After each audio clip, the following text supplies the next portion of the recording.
서울 여의도 광역방송센터입니다. 여의도 초대석, 오늘은 좀 외견상 극과 극을 달리는 것처럼 보이는, 평가도 극과 극의 평가를 받는 공정세상연구소 신평 이사장, 신평 변호사 스튜디오에 모셨습니다. 변호사님 안녕하세요. 안녕하십니까. 제가 극과 극을 달린다고 표현을 했는데 뭐 진보 법학자로서 이 대선에서 당시 문재인 후보 중앙선대위 위원장을 맡으셨는데 지난 대선에서는 윤석열 후보를 강력하게 지지하시면서 뭐 윤석열 멘토 이런 말까지 나왔습니다. 근데 좀 반추해 보면은 아이러니하게도 검찰개혁, 사법개혁을 기치로 내건 조국 전 법무부 장관 취임 반대를 아주 세게 반대하시면서 문재인 정권과 문재인 대통령하고 갈라섰습니다. 이제 궁금한 게 지금 다시 그때로 돌아가도 여전히 조국은 장관 안 된다 이렇게 말씀을 하실 건가요? 우선 제가 말씀드리고 싶은 것은 네.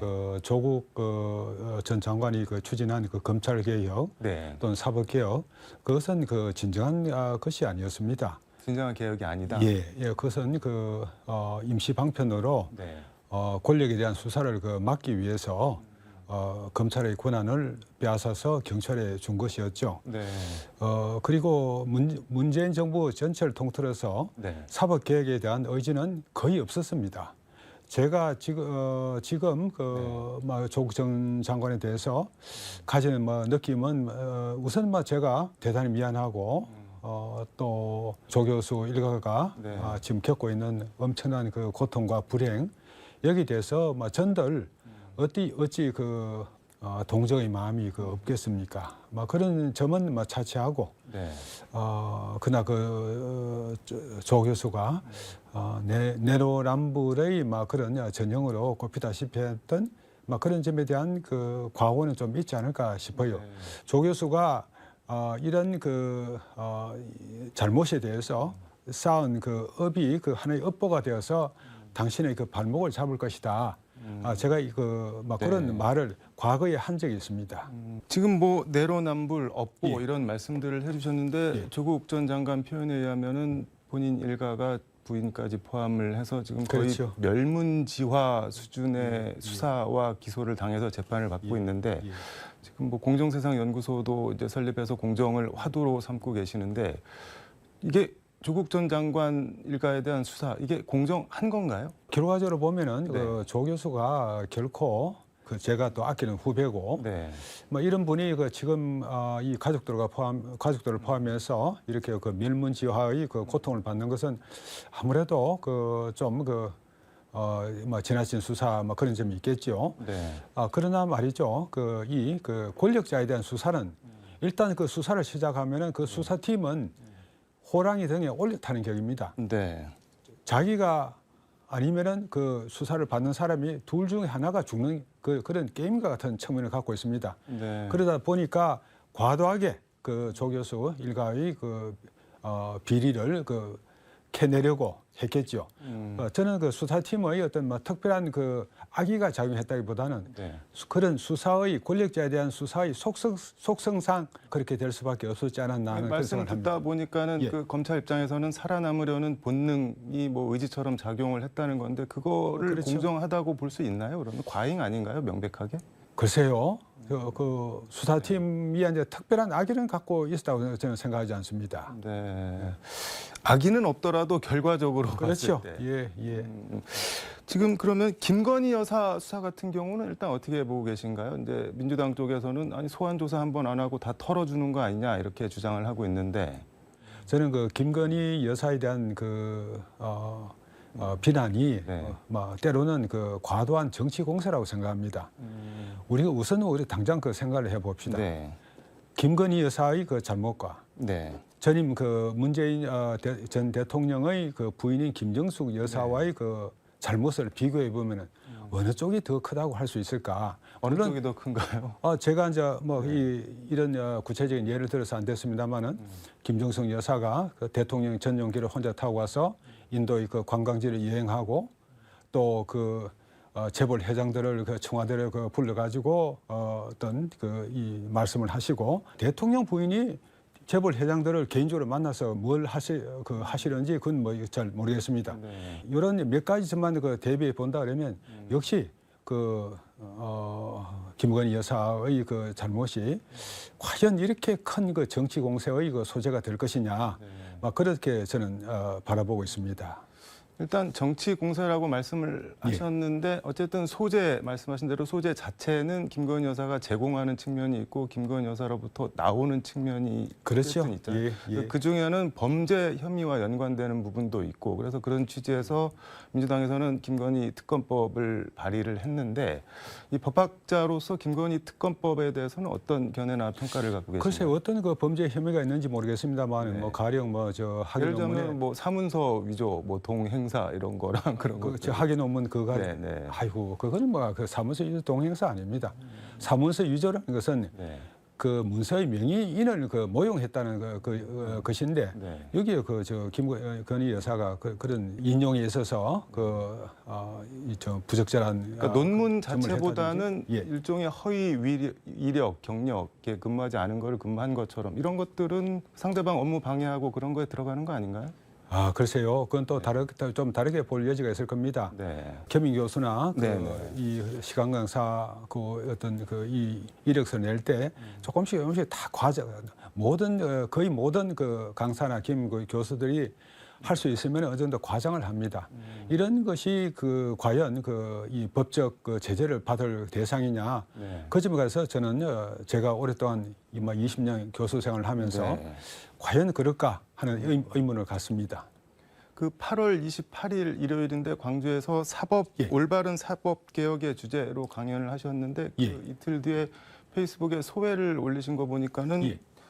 윤석열 안철수 대선 단일화 비화라는 예. 제목의 글이랑 같이 올렸는데 예. 단일화 과정에서 그러면은 변호사님이 역할을 해서 결과적으로 단일화가 성사됐다는 말씀이신 건가요? 뭐 그런 취지는 아니고요. 네. 단일화 그 하나의 물꼬를 텄죠. 물꼬를 텄다는 거는 어떤 의미인가요? 그 당시 그 1차 단일화 실패로 이 양측이 다 서로 그 불신하는 분위기였죠.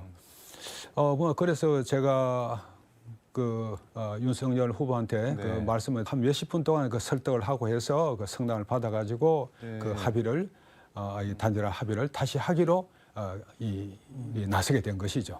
단일화에 별 관심을 거두었던 윤석열 대통령을 다시 단일화 의지를 갖게 만드셨다는 말씀이죠. 그렇죠.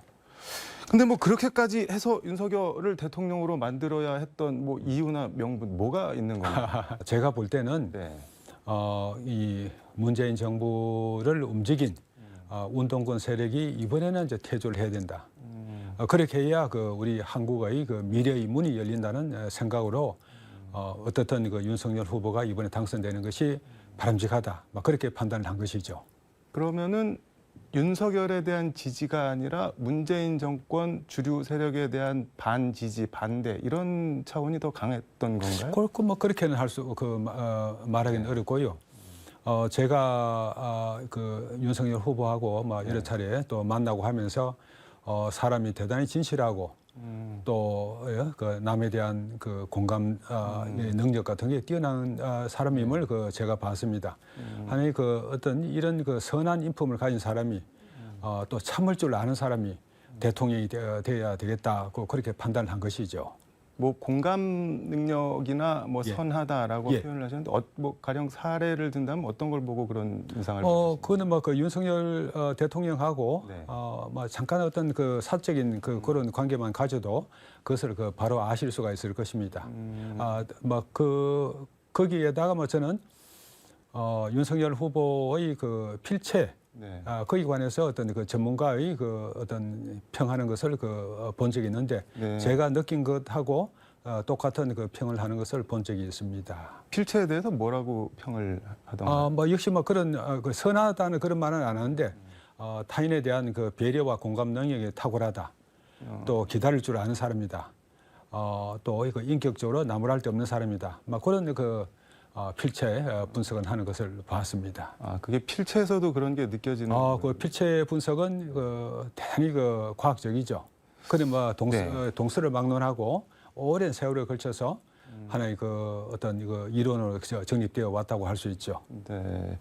지금 뭐 이렇게 좋게 평가를 해주셨는데 윤석열 대통령 예. 지금 지지율이 뭐 이렇게 박스권 30% 안팎에 갇혀 있고 예. 그다음에 공정과 정의 이게 윤 대통령 트레이드 마크였는데 지금은 약간 냉소와 희화의 대상이 된 것 같습니다. 이거 어떻게 보시나요?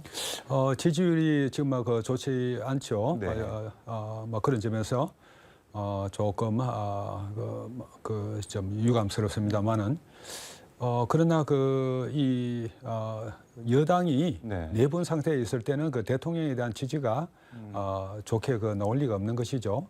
국힘당의 그 내분이 네. 조만간 정리가 되면은 좀 이제 지지율이 올라가지 않겠나 하는 그런 생각을 하고요. 네. 윤석열 정부가 뭐 공정과 상시, 뭐 또 공정과 정의 뭐 이런 걸 내세웠는데 국민들이 뭐 뚜렷하게 체감하는 건 별로 없죠. 체감하는 게 없는 정도가 아니라 이게 뭐 공정이냐, 이게 나라냐 이런 말까지 일각에서는 나오고 있는데. 예, 뭐 그런 점에서 네. 윤 정부는 많은 그 반성을 해야 될 겁니다. 이준석 대표는 어떻게 보시나요? 뭐 추가 징계가 필요하다고 이렇게 말씀을 하시는 것 같은데. 뭐 이준석 전 당대표는 지금 윤 대통령이나 네. 또 국힘당 전체에 대해서 전면적으로 선포를 네. 하다시피 했거든요. 그러한 것이 이 전 대표가 짜놓은 프레임, 이 자신의 어떤 불행이 네. 정치적 박해로 인한 것이다. 그것을 관철시키려고 지금 네. 하고 있습니다만은 이 모든 이 전 대표가 갖게 된 불행은 이 전 대표가 성상납을 받고 또 그걸 무마하기 위해서 7억 투자 약속 각서를 근데 써주게 그거는 하고 지금 뭐 확정된 판결로 그렇죠. 확인된 건 현재는 아니잖아요. 혐의죠. 네. 그러나 전체적인 이 우리가 맥락에서 보면은 네. 이 전 대표가 관련된 것이 거의 분명하죠. 그래서 이 투자 각서 네, 건을 토대로 해서 6개월의 당원권 정지 징계를 내리지 않습니까? 네. 그래 이것을 은폐하고 오로지 자신의 어떤 징계나 네. 어떤 당 대표직 축출이 정치적 박해에 의한 것이라고 주장을 하는 것이죠. 지금 그러면 추가 징계라고 하면은 뭐 당원권 정지보다 더 센 거는 뭐 탈당 권유 결국 뭐 출당을 시키거나 제명을 하거나 이 두 가지 정도밖에 없는 것 같은데 그 정도까지 가야 된다는 말씀인 건가요? 제가 네. 보는 한 한국의 정당사에 있어서 네. 이만큼 많은 이런 자신이 속한 정당에 해를 끼친 그런 정당의 대표나 뭐 당원이나 과연 존재했습니까? 제명해야 된다 그러니까. 그것은 윤리의 판단에 네. 맡겨야 되지 않겠습니까? 말이 나온 김에 이재명 대표는 어떻게 평가하시나요? 저는 이재명 대표하고도 오랫동안 각별한 사이를 유지를 했죠. 어떻게 하시나요, 이재명 대표는? 저는 말이죠. 네. 이재명 대표가 가지는 선명한 개혁성, 네. 거기에 상당 부분 매료되어서 제가 그분과 일부러 인연을 맺었지요. 그분이 성남시장을 할 때 제가 찾아간 적이 있습니다. 그때가 이제 문재인 정부 초창기인데 네. 제가 이 시장한테 이런 말을 했지요. 정부가 바뀌었는데 달라진 거는 하나도 없고 이게 왜 이렇습니까?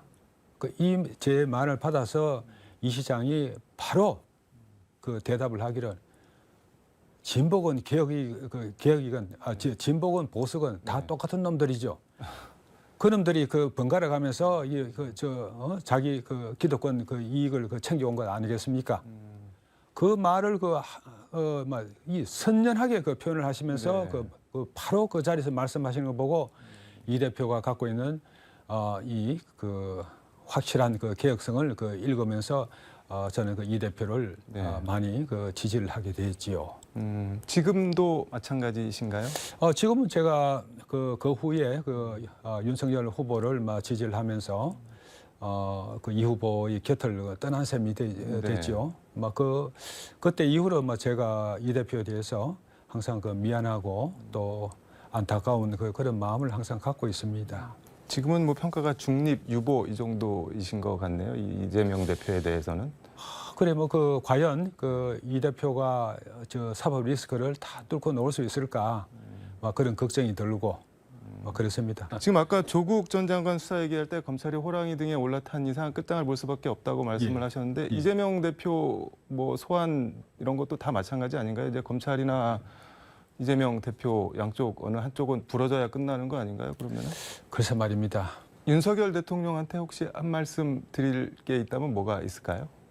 윤 대통령은 지금 그 어떤 그 격려를 많이 그 받아야 하는 막 그런 처지에 있으니까 제가 이 좀 그 비판하는 그 말을 그 하는 것이 조금 막 그 꺼려지지요. 네.